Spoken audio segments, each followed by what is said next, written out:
Brillanti Dance. Kull nhar ta' ġimgħa fi 8:30 dejjem fuq One.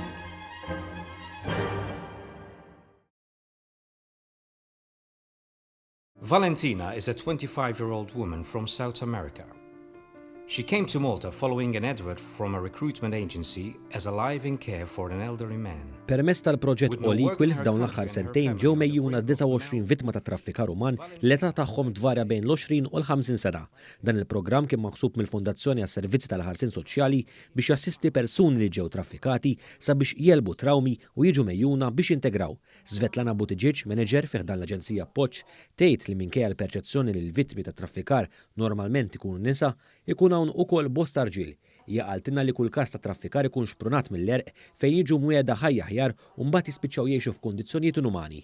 Stqarret magħna li ħafna minnhom jispiċċaw f'din is-sitwazzjoni sabiex isostnu lilhom infushom jew lill-familji tagħhom għax ikunu darhom mal-ħajt. Fost dawn il-vittmi, 10 li l-maġġoranza tagħhom ġejjin mill-Asja, l-Afrika u l-Amerika t'isfel sabu wkoll refuġju f'shelter. Fil-fatt il-materjal li jippromovi l-programm huwa magħmul fi 11 lingwa differenti sabiex jilħaq lil kulħadd. Barra minn hekk kien hemm 33 persuna oħra li minkejja li ma kinux qed jiġu traffikati xorta waħda ġew referuti għas-servizzi tal-Aġenzija. Svetlana Buttigieg spjegatilna modi differenti fejn wieħed ikun referut għal proġett fosthom il-linja 179, il-paġna ta' Facebook tal-Aġenzija u saħansitra minn għaqdiet volontarji, il-Pulizija u anke social workers tal-Fondazzjoni għas-Servizzi tal-Ħarsien Soċjali. Hija qaltilna li parti mill-programm kienet li toffri taħriġ lil frontliners sabiex isiru aktar familjari ma' sinjali li jindikaw l-abbuż. Per eżempju, kanna kas partikolari li ġie identifikat fl-isptar fl-Oncology Center, hemmhekk indunajna li kien hemm persuna li għandha bżonn għajnuna, ndunaw is-social workers tagħna fih dan Samok u minn hemmhekk aħna stajna nagħtu l-għajnuna lil din il-persuna. Hija spjegatilna li l-vittmi normalment isibuha diffiċli biex jafdaw fid-dawl tal-fatt li jkunu ġew traduti.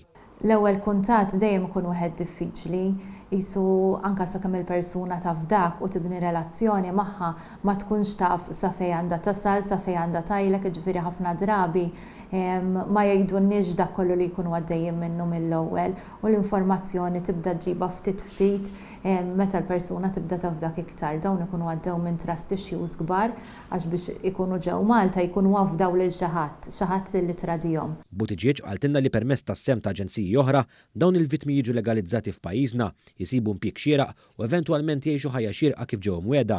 Hija appellat sabiex jekk xi ħadd ikollu suspett li xi ħadd qed jiġi traffikat jew inkella hu stess qed ikun qed jaffaċċja din ir-realtà għandu jċempel fuq il-linja 179 jew fuq in-numru tal-Aġenzija 2295 9000 fejn jiġu gwidati minn operaturi imħarġin.